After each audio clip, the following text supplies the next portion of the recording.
Slides are so nostalgic, aren't they? Although it was a little bit like torture having to sit there and slowly watch the slides click by. But how on earth do you enjoy those slides now without a projector and a screen? Don't worry, I've got you covered. Hi, I'm Amanda Littlecott, the photo organizer, and I'm all about helping you preserve and share your precious photo and video memories without getting overwhelmed. If you're looking to rediscover life's special moments or protect them for future generations, then be sure to subscribe and click that bell to be notified every time I release a new video.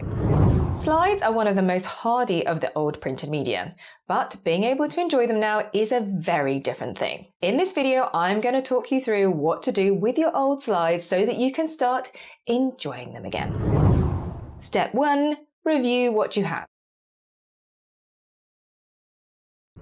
Slides, just like printed photos, may not be the most amazing shot, an image you want to keep in the long run. So the first job is to assess the mess, keep the best, and get rid of the rest. Throw away what you don't want to keep. It could be a random landscape or even images of people that you have no idea who they are. But the question is how to review those slides, as they aren't exactly easy to see without that darn projector. Well, there are a couple of options. The first is to simply use your smartphone like a lightbox. Open up your Notes app and select a new blank note. Crank up the brightness and put your slide on top of your phone and you should be able to get at least a vague idea of what's in the image and whether you want to keep it. But if that is still just way too small for you to see, there is another option. You can purchase a slide viewer, which combines a light table and a magnifying glass in one. It will backlight the view of your slides, which you can then view through the magnifying glass. And then you can decide if you want to keep it or throw away that slide. Step 2. Clean them. Once you've decided what you want to keep, no doubt your slides have been stored in a dusty box somewhere. So cleaning your slides is the next step. There are a couple of options depending on how dirty they are. You can start by blowing away the dust with compressed air, which is the easiest way to clean your slides.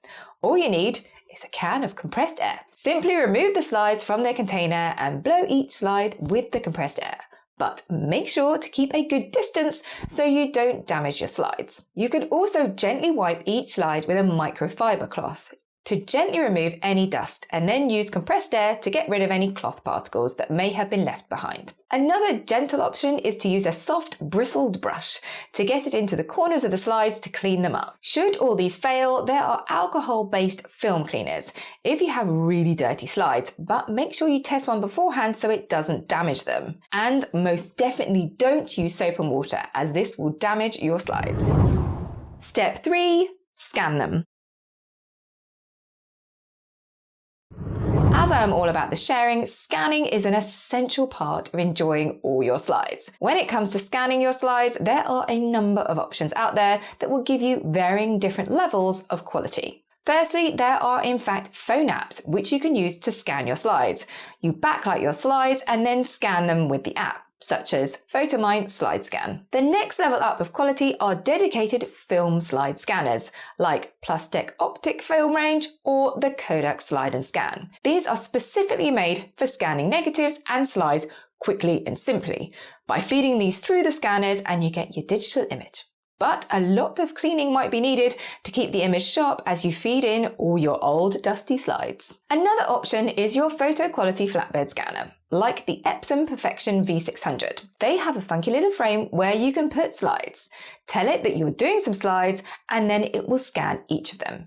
It may take a while to do a lot of slides as there is a lot of information to scan, so you may need to set it running and come back later.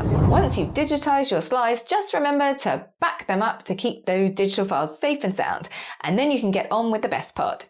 Sharing! What are your top tips for what to do with your slides? I'd love to hear about them in the comments below. Are you struggling to actually start organizing your photos and videos? Don't know where to start? I have put together a simple, straightforward, quick start guide to organizing your photos and videos that can be accessed through a link below. So click through and I will see you there. If you enjoyed this video, go ahead with a like and a share and don't forget to subscribe. Have fun rediscovering your memories. I'll see you in my next video.